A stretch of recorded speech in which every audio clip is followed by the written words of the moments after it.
When Isaacson asked Steve Jobs at the end of his life how he wanted to be remembered, Steve said, "Life is like a river, and I used to think your legacy is what you got to take out of the river. All of the things you made and acquired, all the goodies you got, all the things you learned.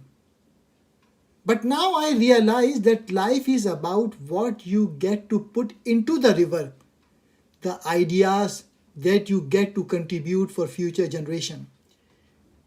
It is not enough to have passion. Everyone is passionate about something.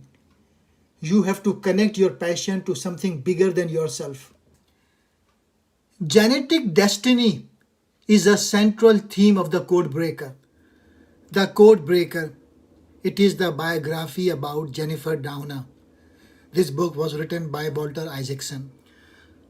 Walter Isaacson wrote wonderful biographies about Kissinger, Einstein, Benjamin Franklin, Steve Jobs. Jennifer Doudna and her French colleague Emmanuel Carpentier won the 2020 Nobel Prize for Chemistry. They won for their work in CRISPR technology, gene editing, and ultimately for coronavirus testing and vaccines. It would be helpful to have some science background while reading this book, but it is not impossible without it. When Jennifer Doudna was a girl growing up in Hawaii, she was full of questions. Why is the sky blue? Why is the ocean green? What exactly is life anyway? Many of us are like that as kids, until one day some grown up tells us to stop asking so many stupid questions.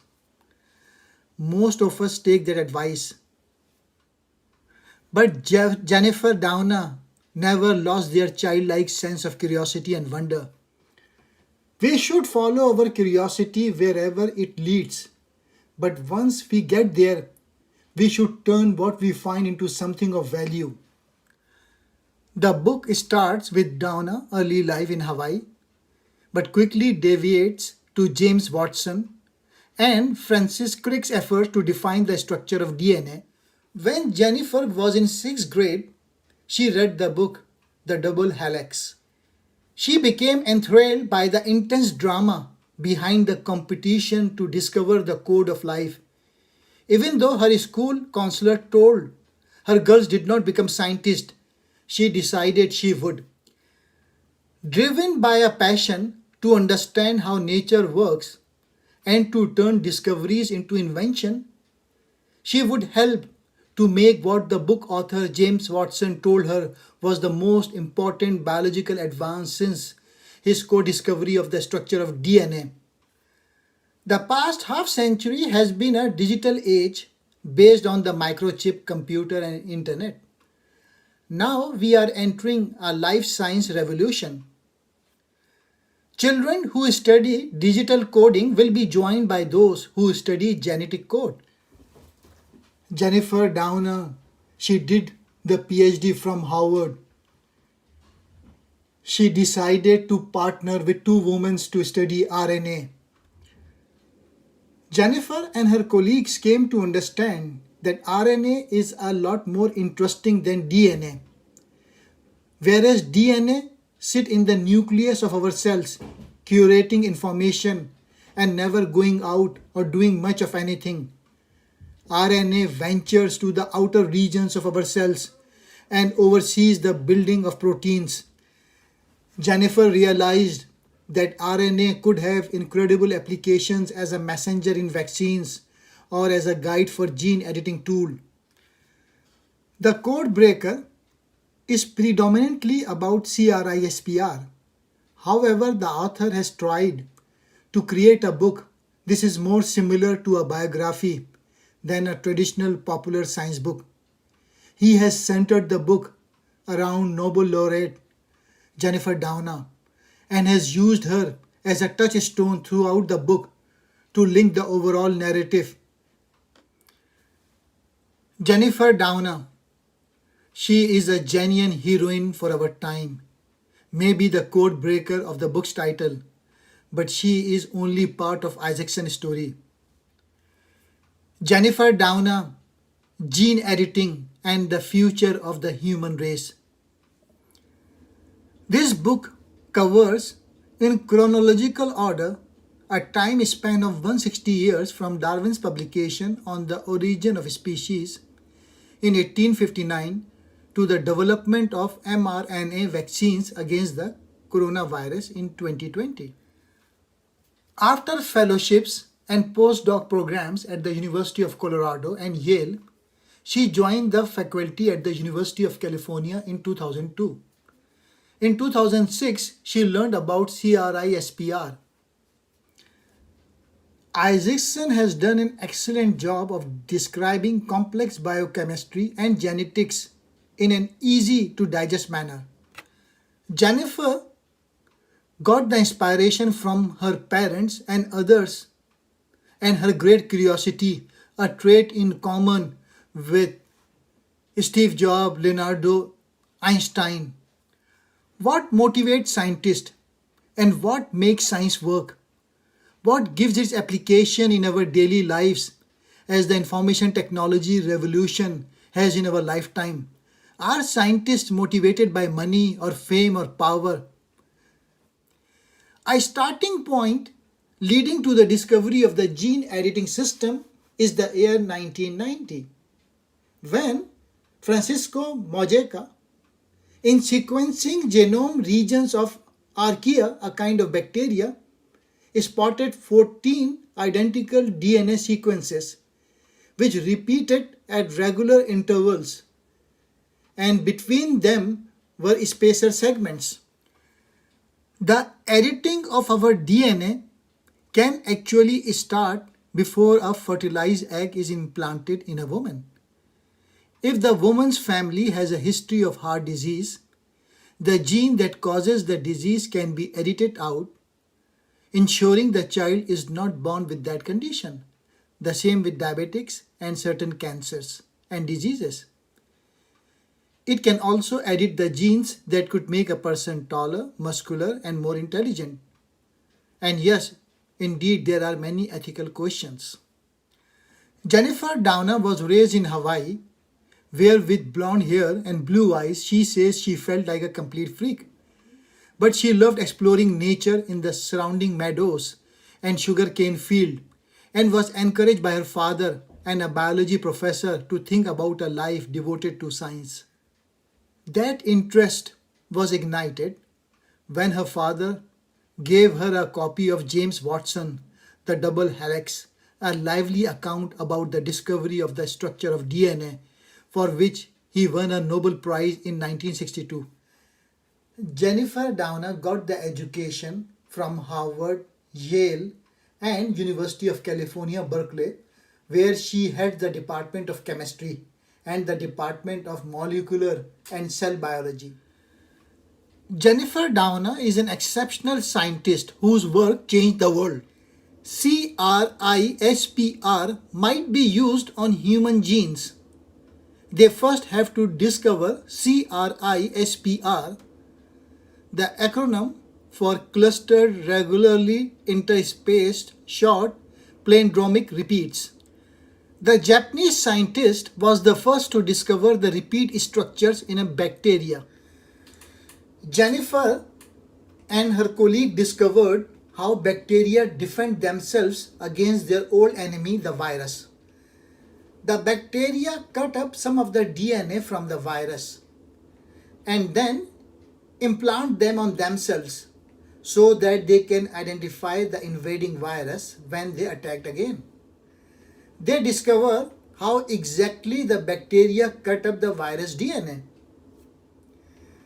They discovered the process through the RNA and how the tracer RNA help identify, then guide the bacteria's protein enzyme to the target.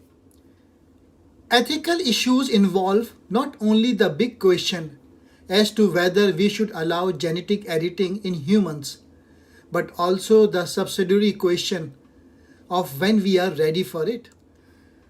With the COVID pandemic, scientists are open to use gene editing as an answer.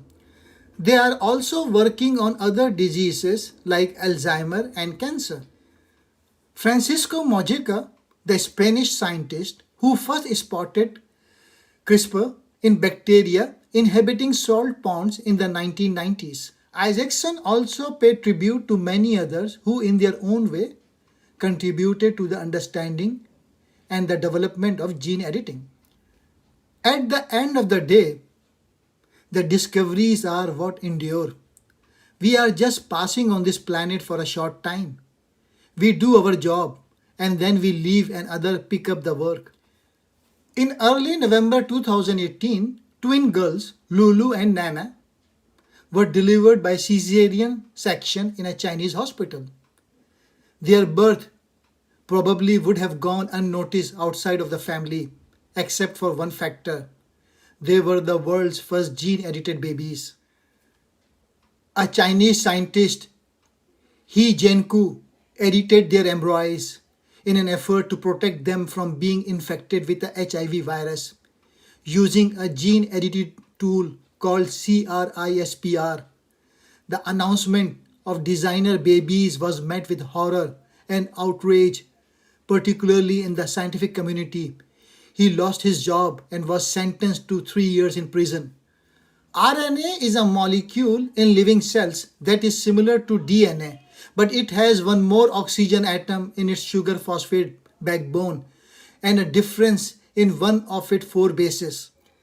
CRISPR is the most powerful DNA editing tool humankind has ever possessed, and figuring out if and when to edit our genes.